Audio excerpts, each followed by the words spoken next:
Hello विद्यार्थियों, आप सभी का स्वागत है आज की हमारी इस वीडियो में। आज मैं और भानु सर आप लोगों को कुछ बातें बताएंगे जो आपके एग्जाम से जुड़ी हुई है, और इस साल आपको कैसे पढ़ाई करनी है, कैसे मेहनत करनी है, कैसे टाइम को मैनेजमेंट करना है, सारी बातें आज हम करने वाले हैं। आज हम बच्चों को जो परीक्षा के दिनों में तनाव होता है और परीक्षा के दौरान जब वो पेपर के अंदर अपना पेपर देखते हैं, कॉपी के अंदर लिखते हैं, तो उस टाइम पर जो स्ट्रेस होता है, क्योंकि अगर बच्चा नॉर्मल तरीके से अगर वो किसी के आंसर का क्वेश्चन का आंसर देता है तो उसके साथ समय की कोई बाउंडेशन नहीं होती है।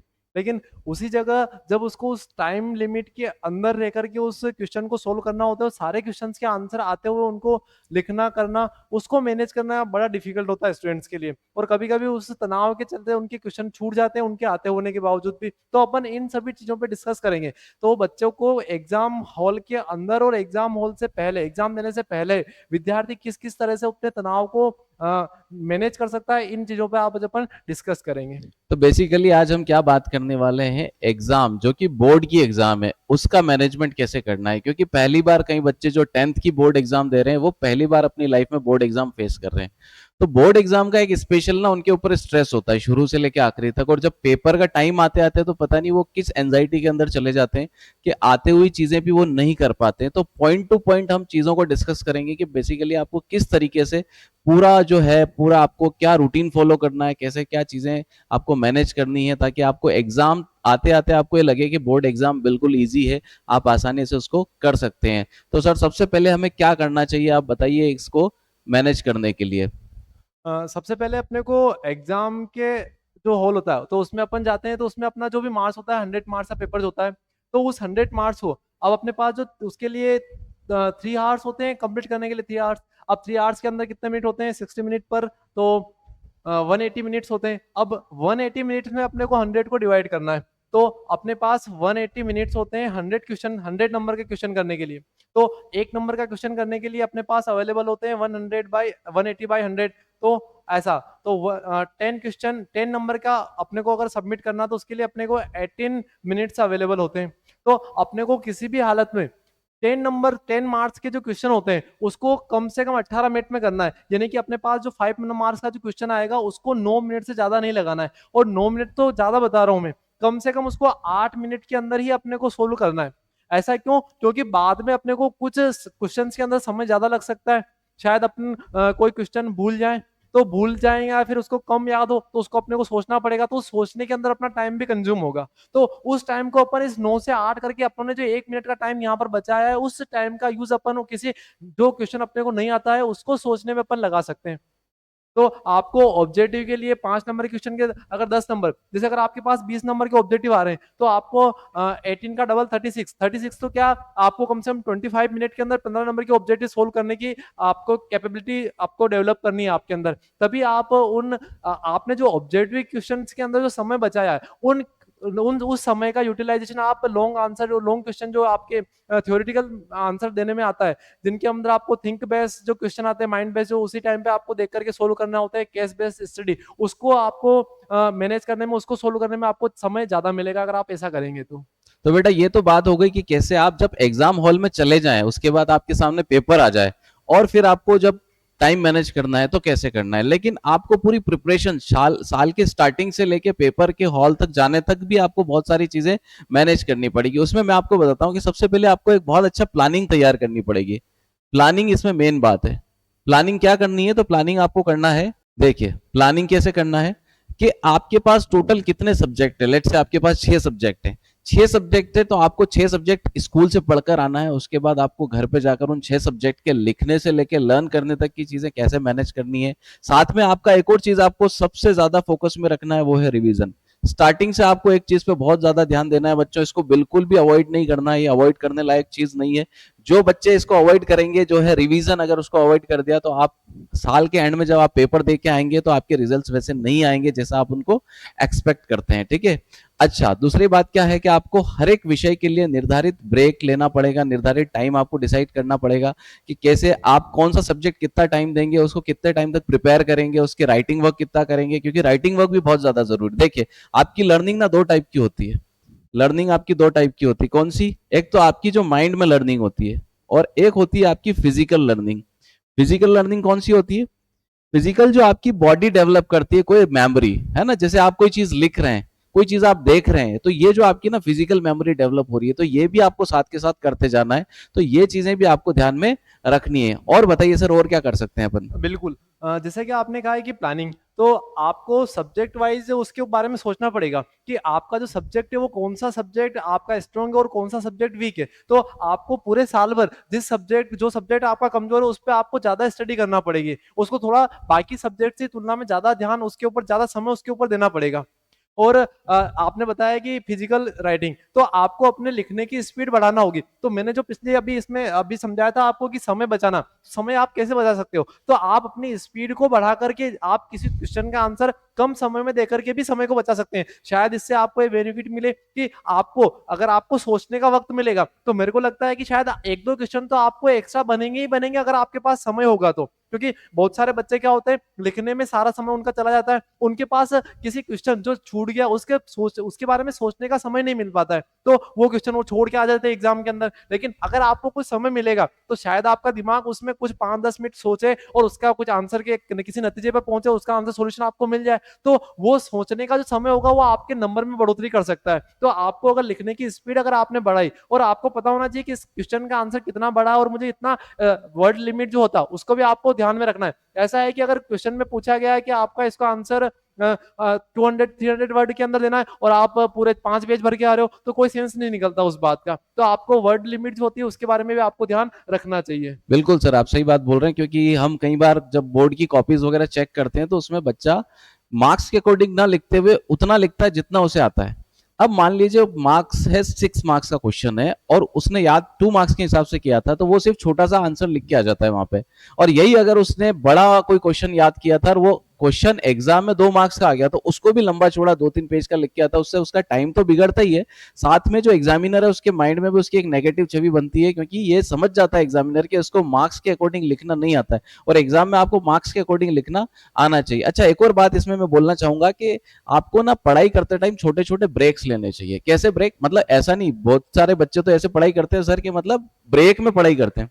हम उन बच्चों की बात कर रहे हैं जो कंटिन्यूअसली पढ़ाई करते हैं और करते ही रहते हैं, तो ऐसा नहीं करना है। जैसे मान लीजिए आपने क्या है 45 से 60 मिनट का एक पढ़ाई का एक सेशन कंप्लीट किया है, तो आप अपने आप को थोड़ा सा ना रिवाइव करने के लिए एक 5 से 10 मिनट का छोटा मोटा ब्रेक आपको ले लेना चाहिए। और ब्रेक का मतलब ये नहीं होता कि आप मोबाइल देखने बैठ जाए, आप टीवी देखने बैठ जाए। स्क्रीन टाइम आपको बहुत कम देना है। स्क्रीन टाइम मान लीजिए आप चाहे कंप्यूटर हो, चाहे आपका मोबाइल हो, चाहे आपका टेलीविजन हो, कम से कम टाइम आपको स्क्रीन को देना है, तभी आप 10th में कुछ ना कुछ कर पाएंगे, 12th में कुछ ना कुछ कर पाएंगे। तो आपको छोटे छोटे ब्रेक्स लेने पड़ेंगे और आपको कुछ बातें और ध्यान रखनी पड़ेगी जो अपने को भानु सर बताएंगे। बिल्कुल। ये अब सर ने जैसा बताया है कि आपको ब्रेक लेने की आवश्यकता क्यों होती है? क्योंकि जब आप 50 मिनट तक किसी चीज़ के ऊपर फ़ोकस दे करके उसको अपने दिमाग में उतारने का प्रयास करते हैं, तो आपके जो ब्रेन सेल्स होते हैं उनके ऊपर तनाव बढ़ता है, उनको टेंशन रहती है। तो उस स्ट्रेस को कम करने के लिए आपको ब्रेक लेना चाहिए, उनको रिलैक्स करना चाहिए, अपनी आँखों को रिलैक्स, अपनी आँखों की जो सेल्स होती है, उनको भी रिलैक्स चाहिए होता है। तो आप उनको रिलैक्स करने की बजाय जैसा कि सर ने बताया कि आप स्क्रीन टाइम में बढ़ा रहे हो, उस टाइम पे आप अपना मोबाइल देख रहे हो, तो आप तो और ज़्यादा स्क्रीन टाइम देख रहे हो, तो उसपे आपकी जो ब्रेन सेल्स है और जो आपकी जो आई सेल्स है उनके ऊपर और टेंशन ज़्यादा बढ़ रहा है। तो वो आपके लिए नुकसानदायक हो सकता है।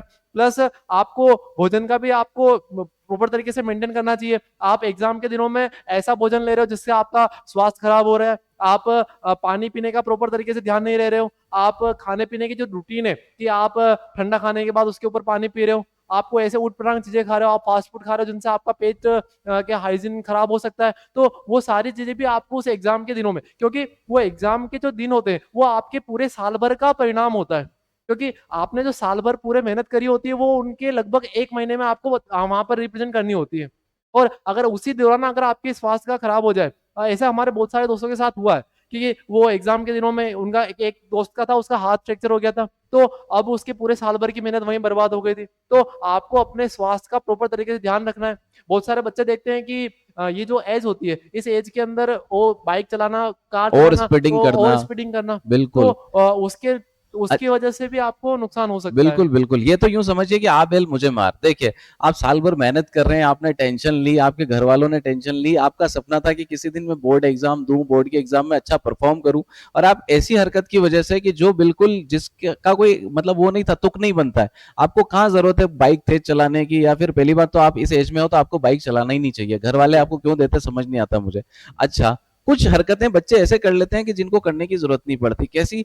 जैसे कि साल भर जैसा खाना खा रहे हैं, अचानक वो बहुत हेल्दी खाने के चक्कर में मान लीजिए वो स्प्राउट्स खाने लग जाएंगे, मान लीजिए वो कच्ची अनाज खाने लग जाएंगे या फिर कच्ची सब्जियां वगैरह या सैलेड वगैरह खाने लग जाएंगे। तो आपको ऐसा भी नहीं करना है। आपका जो रूटीन का खाना है, जो उसको फॉलो रेगुलर आप करना। खाते हैं, वही खाना चाहिए आपको। अलग से कुछ भी ट्राई नहीं करना चाहिए क्योंकि आपका जो डाइजेस्टिव सिस्टम है वो उसके अकॉर्डिंग सेट हो रखा है। अब अचानक से आप मान लो सैलेड खाने लग जाएं या फिर स्प्राउट्स खाने लग जाएं तो उससे भी आपको डायरिया हो सकता है, आपको पेट में कुछ भी गड़बड़ हो सकती है, ऑल ऑफ सडन आपको पेन होने लगता है। तो ये चीजों से भी आपको बचना है, क्यों नई चीजें ट्राई नहीं करना है आपको, आपका स्लीपिंग रूटीन चेंज नहीं करना है। अच्छा, जैसे कि आपको लगता है कि आपकी जो एग्जाम का टाइम मॉर्निंग का है तो आप पिछले 1 महीने से आपका टाइम उसके अकॉर्डिंग सेट करके चलिए। आप ये मत सोचिए कि अभी तो मैं 10 बजे उठता हूं लेकिन एग्जाम के टाइम पे उसी टाइम उठ जाऊंगा, ऐसा उसको बदलना पॉसिबल बहुत नहीं हो मुश्किल। पाएगा। हाँ बिल्कुल, उसको बदलना पड़ेगा। आप अगर लेट उठते हैं या जल्दी उठते हैं तो उसके अकॉर्डिंग आप सेट कर लीजिए कि मेरा उस टाइम पे मुझे नींद नहीं लगनी चाहिए। तो नींद के बारे में भी आपको ध्यान रखना है। सर बताइए। बिल्कुल जैसा कि आपकी जो एग्ज़ाम का जो टाइम है, अगर वो मॉर्निंग में, तो अगर आप चाहते हैं कि मैं रात को सोऊँ और ऐसे समय पर सोऊँ कि जब मैं मॉर्निंग में उठूँ, तो उस मॉर्निंग मेरा एग्ज़ाम में जाने से पहले शायद मैं कुछ ऐसे टॉपिक्स हैं जो मुझे रिवाइज़ करने की ज़रूरत पड़े, तो मैं उनको तो आपको अगर रिवाइज़ करने की ज़रूरत पड़ती है, तो आप उस समय से कितने समय आपको पहले जगना है, ये आप डिसाइड कर लें और उसी का प्रयास आपको पिछले 1 महीने पहले करना है, स्टार्ट करना है, ताकि आपका जो एग्जाम के टाइम में रहे वो शेड्यूल मेंटेन रहे। अगर आपने सोचा कि मैं अचानक चेंज कर पाऊंगा तो पॉसिबल नहीं है उसको चेंज करना। बिल्कुल सर, आपको वही रूटीन फॉलो करना है जो आप हमेशा साल भर करते आए हैं। कुछ बातें और आपको ध्यान रखनी है, जैसे कि अगर आपको माइंड और आपका जो बॉडी है उसको सही ढंग से सिंक्रोनाइज करके चलना है तो कुछ आप व्यायाम या योग कर सकते हैं। और ऐसा नहीं कि बहुत हार्ड योग या व्यायाम आपको करना है, ऐसा नॉर्मल भी सी नहीं जो चीजें। तो आपको थकान बिल्कुल, करा दे। आपको थका दे, आपका शरीर को थका दे, ऐसा काम नहीं करना है। बिल्कुल बेसिक्स है, जिसमें ब्रीदिंग एक्सरसाइज होती है, जिसमें कंसंट्रेशन के लिए आप कुछ प्रोनंसिएशन करते हैं, जैसे ओम का उच्चारण कर लिया। इन चीज़ों से आपका कंसंट्रेशन बढ़ता है और जब आप एग्ज़ाम के अंदर बैठते हैं, तो आपको बहुत सारी चीज़ें ऑटोमेटिकली याद आती है क्योंकि आपका दिमाग मानसिक रूप से इतना तैयार हो जाता है और आपकी जो स्ट्रेस लेवल है ना, बहुत कम हो जाता है। कुछ बच्चे उसमें मेडिटेशन कर सकते हैं अपने तनाव को कम करने के लिए, क्योंकि देखिए स्ट्रेस को कम करना है, स्ट्रेस को कम करने के क्या-क्या तरीके हो सकते हैं, तो उसमें योग, ध्यान, प्राणायाम ये सारी चीजें बहुत अच्छा काम करती है, तो ये भी आपको ध्यान रखना है। अच्छा सर, अपने को सोच कैसी रखनी चाहिए इस बारे में बिल्कुल बताइए। अपने को नेगेटिविटी अपने माइंड में नहीं आनी चाहिए, अपने को हमेशा पॉजिटिव रखना चाहिए। आप मेहनत कर रहे हैं, परिणाम कुछ भी आए, जो होगा देखा जाएगा, कोई तनाव उसके बारे में अपने को नहीं लेना है कि अपन मतलब कि आपका जो एग्जाम का जो रिजल्ट है, परिणाम है, वो आपके केवल मार्क्स है। जरूरी नहीं है कि आप अभी से आपको सक्सेस मिलेगी या नहीं मिलेगी उसके आप उसके बारे में सोचने लग जाए जीवन में कि कुल मिला के यार एग्जाम जो है वो आपके जो लाइफ को डिसाइड नहीं नहीं कर करता सकता है ना। क्योंकि ये जो 10th की एग्जाम है सिर्फ एक बिल्कुल फेज है, ये आएगा चला जाएगा, लेकिन आपकी लाइफ इस पर बिल्कुल डिपेंड नहीं करती है ना। तो जी आपको मेहनत करनी है लेकिन उस हद तक नहीं करनी है कि नहीं अगर ऐसा नहीं हुआ तो क्या हो जाएगा, ऐसा आपको सोच के नहीं चलना है। बिल्कुल, वो जो बहुत सारे बच्चे होते हैं अभी रिजल्ट जैसे अभी रिजल्ट पब्लिश हुआ है सीबीएसई का, तो उसमें रिजल्ट आने के 2-3 दिन बाद आता है कि इस बच्चे ने इतना 79% बनने के बाद आत्महत्या कर ली। भैया 79 बन गए ना तो बहुत सारे बच्चे तो ऐसे भी थे जिनके 79% से भी कम बने होंगे। सही बात तो है। जब वो उस स्ट्रेस को मैनेज कर सकते हैं तो वो उसने जो डिसीजन लिया वो बहुत गलत था। तो ऐसे विचार अपने मन में नहीं लाने हैं आपको। तो ये सारी चीजें अपने भी ध्यान रखनी चाहिए और जैसे मैंने बहुत सारे एग्जाम्पल अपने दोस्तों के साथ देखे हैं जिनके 10th में कम परसेंटेज या फिर 12th में बहुत सारे कम नंबर लाए थे किसी सब्जेक्ट में और उनका बाद में वो सब्जेक्ट खुद स्ट्रॉन्ग हो गया क्योंकि उन्होंने मेहनत उतनी करी थी। और एग्जाम के साथ साथ में ऐसा भी नहीं है कि जो कम नंबर लाते हैं उनको जॉब नहीं मिलती या फिर जिनको हाई सैलरी के पैकेज नहीं मिलते, वो उनकी सब मेहनत के ऊपर डिपेंड करता है। अगर आप उस पॉइंट पर आकर के भी अपने आप को टर्निंग पॉइंट अगर आपके लिए वो साबित हो सकता है कि बहुत सारे बच्चे होते हैं अपना कॉलेज में बहुत अच्छा देते हैं और उनके बहुत हाई सैलरी के ऊपर पैकेज और प्लेसमेंट हो जाते हैं। तो बिल्कुल सही। आप ये 10th और 12th के मार्क्स को देख करके अपने करियर का बारे में ये ना सोचे कि आप सक्सेसफुल नहीं होंगे या असफल हो गए इस बात को बिल्कुल सही बात है सर, मतलब अपने को पॉजिटिव रह के चलना है, लेके चलना माइंडसेट है। आपको पॉजिटिव रखना है हमेशा से। अच्छा, कुछ बातें और आपको करनी है, जैसे कि आपको ना प्रैक्टिस करनी है। आप क्या करते हैं कि आप पढ़ लेते हैं, आप उसके बाद क्वेश्चन लर्न कर लेते हैं, सब कुछ कर आउटपुट लेते हैं, लेकिन उसको लिखने की प्रैक्टिस नहीं करते हैं कि एग्जाम में अगर ये क्वेश्चन आया तो मैं इसको लिखूंगा कैसे। मान लीजिए आप अपने आप को चैलेंज करिए, कैसे चैलेंज करेंगे, एक क्वेश्चन आपने लर्न किया है, वो सिर्फ 2 नंबर का था, 2 मार्क्स का अकॉर्डिंग था, यानी कि 40 वर्ड्स या फिर 30 वर्ड्स के आसपास था। आप चैलेंज करिए अपने आप को कि अगर यही क्वेश्चन 6 मार्क्स के अकॉर्डिंग आ जाता है तो फिर आप इसको कैसे लिखेंगे, कितना लिखेंगे और कैसे बढ़ाकर लिखेंगे। और ये कब हो पाएगा, जब आप उसकी प्रैक्टिस करेंगे, यानी कि आप उसका अभ्यास करेंगे। और यही नहीं, आपको ये भी ध्यान देना है कि आपको जितना भी पहले पढ़ रखा है उसको भी नियमित रूप से आपको क्या करना है, उसकी पुनरावृत्ति यानी उसको रिवीजन करते, जो स्टार्टिंग में बताया था मैंने आपको, है ना। तो एक और चीज मैंने आपको बताई कि आपको प्रैक्टिस करना है। प्रैक्टिस कैसे, मैंने आपको दिखा दिया है कि आपको क्वेश्चन अपने आप से बनाने हैं, चैलेंज करना, आप पढ़ते जाइए, क्वेश्चन बनाइए। एक बच्चे का मैंने इंटरव्यू देखा था जिसमें एक ही घर से 2 बच्चे, यानी कि फर्स्ट रैंकर था और सेकंड रैंकर, एक ही घर के 2 भाई बहन थे। बोर्ड में एग्जाम में टॉप किया था दोनों बच्चों ने। और वो क्या करते थे, तो उनका कहना था कि जब हम कोई टॉपिक पढ़ते थे तो उसके अंदर से हम क्वेश्चन खुद बनाते थे कि ये जो टॉपिक मैंने पढ़ा है इसका किस तरीके से क्वेश्चन पूछा जा सकता है। देखिए, आपने अगर कोई टॉपिक पढ़ा है तो उससे मैक्सिमम कितने पॉसिबल क्वेश्चंस बन सकते हैं, आप खुद सोचिए। अगर आपने ये सोच लिया तो कोई भी क्वेश्चन आपके लिए नया नहीं रहेगा, क्योंकि अब आप क्या है, एनसीईआरटी क्वेश्चंस पे या फिर वो जो क्वेश्चन लिखे लिखाए हैं उन पर डिपेंड होकर आप एग्जाम में नहीं जा सकते, ठीक है। और अपन पिछले साल के एग्जाम जो क्वेश्चन पेपर है उनको भी सॉल्व कर कर सकते सकते हैं हैं। ना सर। बिल्कुल। तो आपको फाइनली करना है क्या है, आपको एग्जाम में जाकर के लिखना ही है। तो आपको याद है, लेकिन अगर आप उसका आउटपुट नहीं दे पाए, आप उसको प्रॉपर तरीके से प्लानिंग के साथ लिख नहीं पाए, जैसे अब ऐसे आता है, तो ऐसे में अपने को शुरुआत से लेकर लास्ट तक की उसकी पूरे अपनी प्लानिंग अपने दिमाग के अंदर होनी चाहिए, तब जाकर के आप उसको पॉइंट वाइज लिख पाओगे। आपको पता ही नहीं है कि कैसे लिखना है, पूरा कंप्लीट कैसे करना है, तो आप उसको प्रॉपर तरीके से लिख नहीं पाएंगे। अगर जब आपको जो काम आपको एग्जाम के अंदर करना है वही काम अगर आप पहले कर लें, तो शायद इससे आपका आत्मविश्वास और बढ़ेगा। कैसे कि आपको एग्जाम में बैठना है 3 घंटे के अंदर, और 3 घंटों में आपको पूरा पेपर सोल्व करना है, तो क्यों ना आप जो पिछले पुराने सालों के टेस्ट पेपर है या फिर जो मॉक टेस्ट आपके अवेलेबल होते हैं वेबसाइट और टेस्ट सीरीज और एप्स एप्लीकेशन के ऊपर, क्यों ना आप उनको करें, तो आपको उसकी प्रैक्टिस होगी, जो काम आपको उस दिन एग्जाम में करना है। तो शायद आपको पास सेम वही सिचुएशन क्रिएट हो जाएगी आज, जो बच्चे आपके मेन एग्जाम में फेस करने वाले हैं उसको आपने पहले ही फेस कर लिया, मतलब आप उसकी कठिनाई, आने वाली कठिनाइयों की हर तरीके से आपको पहचान होगी, तो आप उनको मैनेज करिए। और उसके बाद देखिए कि आपने एग्जाम टेस्ट दिया, उस टेस्ट में आपको कौन से टॉपिक ऐसे थे जिनके प्रश्न आपसे नहीं बने, और उन प्रश्नों को फिर वापस से आप रिपीट करिए, याद करिए। तो आप इस प्रकार से पुराने सालों के पेपर से और मॉक टेस्ट से आप अपने कमजोर जो आपके क्वेश्चन से, कमजोर जो चैप्टर है, कमजोर जो टॉपिक है, उनका पता लगा सकते हैं, क्योंकि आपको लिखेंगे तो ही आपको पता चलेगा। और प्रैक्टिस में एक परफेक्ट एवरीवन, आप जब तक प्रैक्टिस नहीं करेंगे तब तक आपको उसका रिजल्ट अच्छा नहीं देखने को नहीं मिलेगा। अच्छा सर, एक और बात बताइए, मतलब कई बार क्या होता है, एग्जाम आते आते बच्चे ना चिड़चिड़े हो जाते हैं, अपने घर वालों से झगड़ा करने लगते हैं, मम्मी आपने मेरे को टाइम से खाना नहीं दिया, पापा आपने मेरे को टाइम से नहीं जगाया। ये फैमिली के साथ कैसे मैनेज करना चाहिए बच्चों को, इस बारे में थोड़ा बताइए सर। ये इसका देखिए सर, सबसे आसान उपाय है कि वो खुद को खुश रखने का प्रयास करे। अगर वो दोस्तों के साथ घुल मिल के रहे, देखिए सारा समय आप क्या करते हो, आपने मोबाइल खोला, इंस्टाग्राम पे देखना चालू किया, रील देखना चालू किया, आप सोचते हैं यार कि मैं 1 मिनट तक देखूंगा, 1 मिनट तक देखी, लेकिन वो 1 मिनट कब आधे घंटे में बदल जाता है और आपका आधा घंटा वेस्ट हो जाता है, आपको पता भी नहीं चलता है। तो आपको ज्यादा से ज्यादा मोबाइल और इन सब चीजों से, स्क्रीन से दूर रह करके अपने दोस्तों, अपने फैमिली फ्रेंड्स, अपने मम्मी पापा, इन लोगों के साथ आपको टाइम शेयर करना चाहिए। और अगर आपके पास कोई समस्या है, अगर आपकी कोई चिंता है, तो इन लोगों को बतानी चाहिए, ताकि शायद वो उसका सुझाव दे सके, क्योंकि उनका जो एक्सपीरियंस होता है अपनों से कई गुना ज्यादा होता है। उनको इन सब चीजों से, ये जिस फेज में अपन स्टूडेंट रहता है, उसके उस फेज से वो लोग गुजर चुके हैं। अगर सबसे बेस्ट है, आप अपने टीचर के साथ आपकी कोई समस्या है तो साझा करिए, वो आपको बहुत ही अच्छा सॉल्यूशन देगा। माता पिता और शिक्षक, ये तीन ही लोग हैं जो आपका जीवन में भला करना चाहते हैं, बाकी सब तो आपसे compete करते हैं। कभी भी आपके मम्मी पापा ये नहीं कहेंगे कि मेरा बेटा मेरे से हमेशा पीछे होना चाहिए। आपका जो शिक्षक, आपके पेरेंट्स, आपके फैमिली, ये हमेशा चाहेगी कि आप उनसे आगे बढ़े, तो आपको वो जो भी सजेशन देंगे वो हमेशा आपके लिए बहुत अच्छा और पॉजिटिव वे में सॉल्यूशन होगा, वो आपके लिए हमेशा हेल्पफुल होगा। तो आपको उनको कभी भी नजरअंदाज नहीं करना चाहिए। आप अपने दोस्तों के साथ भी साझा कर सकते हैं बातों को, लेकिन क्योंकि आपके जो दोस्त है वो आपके ही हम उम्र होंगे, तो शायद उनको उतना एक्सपीरियंस या उस चीज का, उस मैटर का उतना नॉलेज नहीं होगा।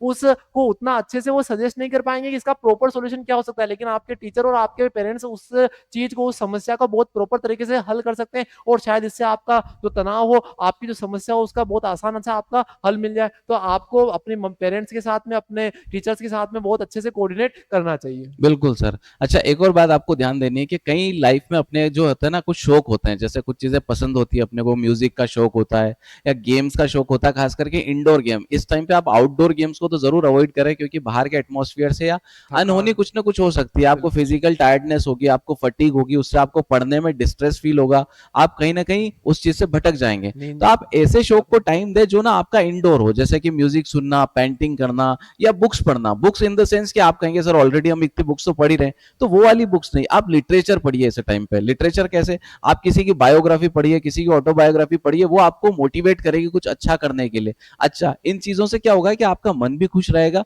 और आपका जो स्ट्रेस लेवल है ना ऑटोमेटिक दूर होता जाएगा, क्योंकि आप सिर्फ पढ़ना पढ़ना और पढ़ने के आप सोचिए उसके बारे में, उसमें कोई बुराई नहीं है, लेकिन आपको अलग चीजों को भी टाइम देना पड़ेगा, जो शौकिया चीजें होती है ना, तो वो भी आपको करना पड़ेगा। साथ में है ना कुछ टेक्निकल आपको ऐसे पॉइंट्स ध्यान में रखने पड़ेंगे जिससे स्टडी बहुत अच्छी हो सकती है। इसके बारे में भानु सर बताएंगे आपको। बिल्कुल। जैसा कि पहले मैं एक बात पर और ध्यान देना चाहूँगा कि आप आपका कोई शौक है, तो बस उसको शौक तक ही लिमिट रखें, उसको एडिक्शन में चेंज ना होने दें। कि जैसे आपको म्यूज़िक सुनना पसंद है, तो ऐसा हो रहा है कि आप सामने कॉपी रखी हुई है, आप म्यूज़िक सुन रहे हैं कानों के अंदर, तो मेरे को लगता है कि शायद वो इतनी एफिशिएंट स्टडी नहीं हो पाएगी। बिल्कुल, तो क्योंकि आपको है ना फोकस तो स्टडी पे ही रखना है। ऐसा नहीं है कि आप, क्योंकि टारगेट आपका पढ़ाई है, आपका टारगेट म्यूजिक नहीं है। म्यूजिक आप तनाव से बचने के लिए कर रहे हैं, तो उसको इतना देर नहीं करें कि वही आपको तनाव दे दे कि यार मैंने 1 घंटा म्यूजिक सीख लिया, मुझे 2 चैप्टर कंप्लीट करने थे इस टाइम में, तो वो नहीं हो पाए इस म्यूजिक की वजह से। आप ना अपने आप को दोष नहीं देंगे, फिर म्यूजिक को दोष देना शुरू कर देंगे आप, तो उससे बचना है आपको। बिल्कुल सर। बिल्कुल। तो एडिक्शन नहीं होना चाहिए आपके आपके शौकों का। मतलब आपको लंबे समय तक मूवीज़ वग़ैरह ये सारा नहीं देखना है, क्योंकि एक मूवीज़ देखने में 3 घंटे आपके वेस्ट हो जाएँगे, और उस समय के जो 3 घंटे होंगे बहुत इंपॉर्टेंट होते हैं। और जब आपके ऊपर जब एग्ज़ाम का स्ट्रेस होता है, तो शायद मुझे लगता है कि मेरे साथ ही ऐसा होता था कि शायद आपके साथ भी ऐसा ही होता हो कि आप जो चीज़ एग्ज़ाम के टाइम में जितना अच्छे से उसको कंज़्यूम कर पाते, जितना अच्छे से किसी चीज़ को याद कर पाते, शायद उसके उतना अच्छे से किसी भी टाइम में आप उसको याद नहीं कर पाते होंगे। बिल्कुल, आपका जो है ना, मतलब कहते हैं कि आपकी जो ध्यान देने की जो क्षमता है ना, कि बिल्कुल, आपका अटेंशन है ना, कंसंट्रेशन का टेंशन कंसंट्रेशन का। बहुत नेक्स्ट लेवल पे चला जाता है। कई बार ना वही टीचर आपको साल भर पढ़ा रहा होता है, लेकिन जब एग्जाम के टाइम पे वही बातें टीचर बता रहा होता है, तो आपको ऐसा लगता है कि आज टीचर बहुत अच्छा पढ़ा रहा है, लेकिन ऐसा नहीं होता है। टीचर उस टाइम वैसे ही पढ़ा रहा है, लेकिन आपका जो कंसंट्रेशन लेवल है ना, वो नेक्स्ट लेवल तक जा चुका है। ऐसा आप शुरुआत से रखिए। आपने अगर क्लास 12 के जो बच्चे हैं वो ध्यान दें कि पहला ही चैप्टर उनका लास्ट लेसन है, इस वजह से क्योंकि उसमें ना लास्ट लेसन रहता है उस टीचर का, और सारे बच्चों को पूरे साल समझ नहीं आया और उस दिन बहुत अच्छे से समझ में आता है। तो वो बच्चे सोचते हैं कि काश हम शुरू से ही इतना ध्यान अगर इन चैप्टर्स पे देते तो आज हमें कितना कुछ आता, और वो उस टाइम पे पछता रहे होते हैं। तो आपको पछताना नहीं है, आपको शुरू से ही फोकस करना है। अच्छा, नोट्स बनाने पे ध्यान देना है। वो जो मेन मेन टेक्निकल पॉइंट्स है वो बताइए सर, कि कैसे नोट्स बनाए, कैसे उनको रिवाइज करें, वो बताइए आप थोड़ा। बिल्कुल। आपको नोट्स बनाने पर शुरुआत से ही फोकस करना पड़ेगा।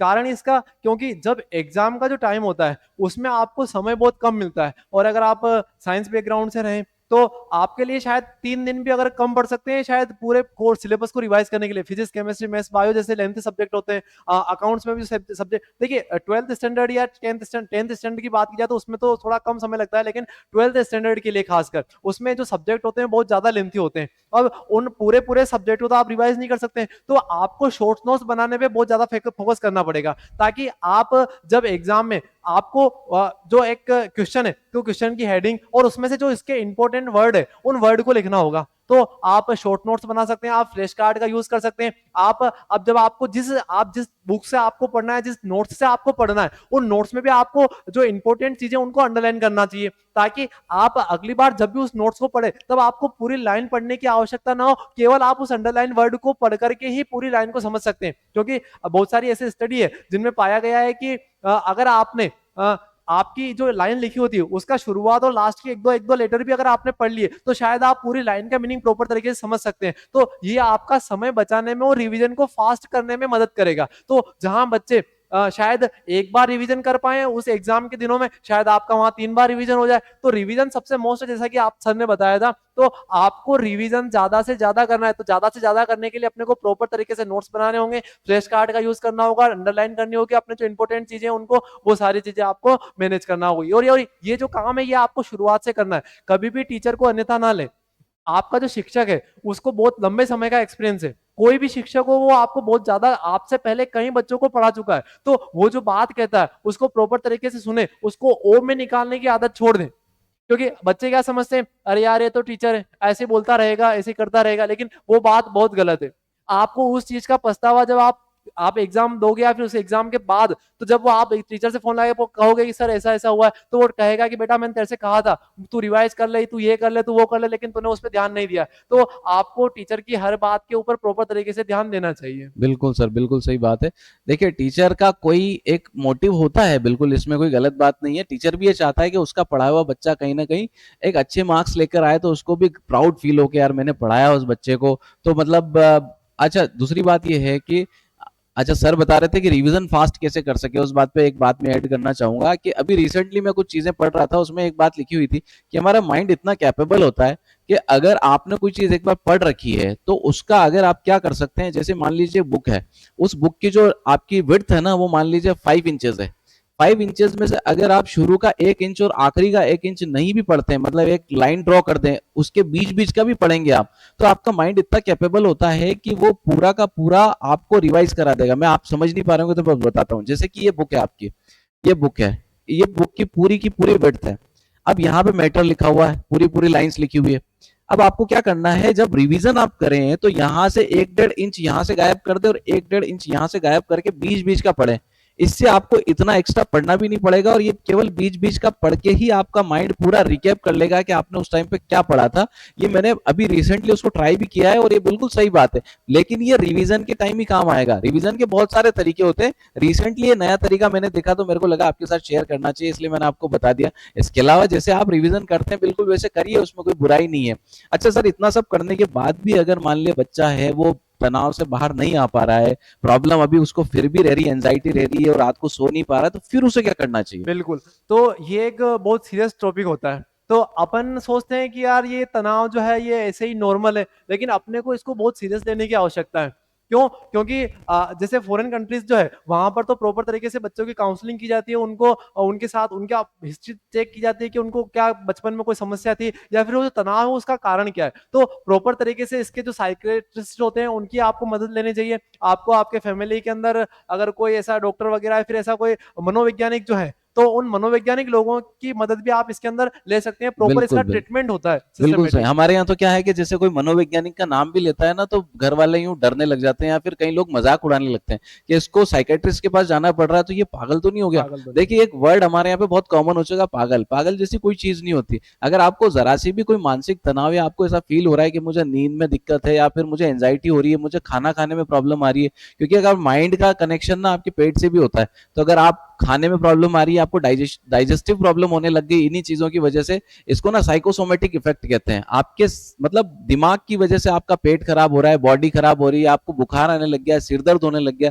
ये सारी चीजें ना साइकोसोमेटिक होती है। तो आपको इन चीजों के ऊपर भी विशेष ध्यान देना चाहिए, इसको जरा सा भी आपको अवॉइड नहीं करना चाहिए। आपको लगता है, आपको तुरंत किसी साइकेट्रिस्ट के पास या किसी ऐसे एक्सपर्ट के पास जो एनालिसिस करते हैं इन चीजों को, साइको एनालिस्ट होते हैं, उनके पास जाकर आपको इसकी बात जरूर करनी चाहिए।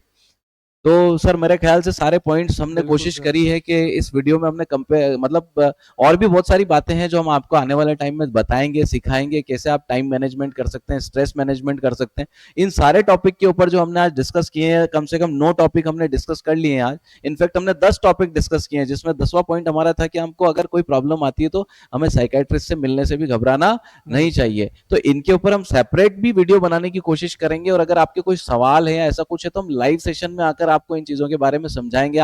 उस टाइम पे आप आराम से हमसे कोई क्वेश्चन पूछ सकते हैं। आपका कोई डाउट है, सर टाइम मैनेज नहीं हो रहा है, सर नींद नहीं आती है, सर कैसे रिवाइज करें, आप पर्टिकुलर अपना क्वेश्चन पूछ के हमसे आंसर ले सकते हैं। तो आने वाली वीडियोस में ऐसी बहुत सारी इंटरेस्टिंग टॉपिक्स और जो आपके काम की है, खास करके वो बच्चे जो बोर्ड की एग्जाम में बैठ रहे हैं, इस साल बोर्ड एग्जाम दे रहे हैं, उनके लिए बहुत इंपॉर्टेंट वीडियोस हम लेकर आने वाले हैं। क्यों सर? बिल्कुल।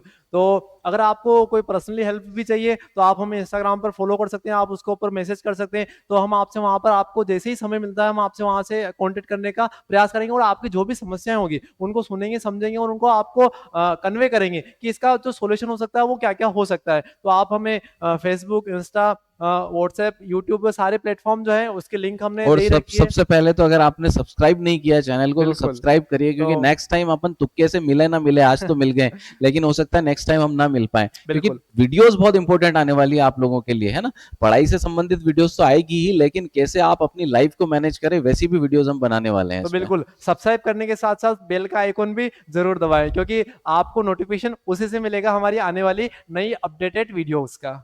तो आई थिंक बहुत लंबी वीडियो हो गई है, लेकिन सारी काम की वीडियो थी आपकी पूरी। और आपने अगर इसको यहाँ तक देखा है तो एक बार लाइक करके चले जाना इस वीडियो को, और कोई भी डाउट रह गया हो तो आप कमेंट बॉक्स ओपन है उसके लिए, बिल्कुल। आप लिखिए उसके अंदर आपका पर्टिकुलर डाउट, हम लोग रीड करते हैं, पर्टिकुलर कमेंट हम पढ़ते हैं और उसको रिप्लाई भी जरूर करेंगे अगर हमें इंपॉर्टेंट लगता है तो। बिल्कुल। और अगली आने वाली वीडियो में जिसमें इसमें तो हमने तनाव और स्ट्रेस को कैसे मैनेज किया जाए, उस टाइम को कैसे मैनेज किया जाए, इस बारे में डिस्कस किया है। अब आने वाले वीडियोज़ के अंदर जैसे साइंस है, तो साइंस के पर्टिकुलर सब्जेक्ट के अंदर आपको बेटर स्कोर कैसे किया जाए। जैसे साइंस में आपको डायग्राम पहले बनाने की प्रैक्टिस करना चाहिए, क्योंकि आप जब तक उस एक डायग्राम को 2-3 बार नहीं बनाओगे तब तक आप एग्ज़ाम के अंदर वो काबिलियत नहीं हासिल कर पाओगे कि आप उसको जल्दी से जल्दी बना करके आप उसके सारे जो नाम-वाम लिखना होता है उन सबको भी लिख पाओगे उन सारी चीज़ों की। तो साइंस में डायग्राम की प्रैक्टिस करना, तो ऐसी सारे सब्जेक्ट के लिए कुछ विशेष चीज़ें होती है जो आपके लिए जानना ज़रूरी होता है, जो कि नए-नए स्टूडेंट्स को, आपको लोगों को नहीं पता होता है। तो क्योंकि एक टीचर को बहुत लंबा एक्सपीरियंस होता है तो उसको सारी ची बातें पता होती है, तो हम ये सारी बातें भी आपके साथ शेयर शेयर करेंगे पर्टिकुलर सब्जेक्ट वाइज़। बिल्कुल, मैथ्स में कैसे प्रिपेयर करें, साइंस में कैसे प्रिपेयर करें, एसएसटी जिसमें हिस्ट्री से बच्चों को डर लगता है, उसमें कैसे आपको पढ़ाई करनी है, मतलब पढ़ाई की टेक्निक्स भी आपको सब्जेक्ट वाइज हम बताने वाले हैं। तो आप ना पहली गलती तो ये करिएगा मत कि वीडियो को छोड़ के चले जाएं और सब्सक्राइब ना करें, तो सब्सक्राइब करिए और अब आप आराम से पढ़ाई करिए। मेरे ख्याल से इस वीडियो को हमें यहीं एंड करना चाहिए, क्यों सर? बिल्कुल, बंद बिल्कुल करें? सर, ठीक है बिल्कुल। बच्चों, तो फिर मिलते हैं अगली वीडियो में, तब तक आप अपना ध्यान रखिए, खुश रहिए, be happy and live happily.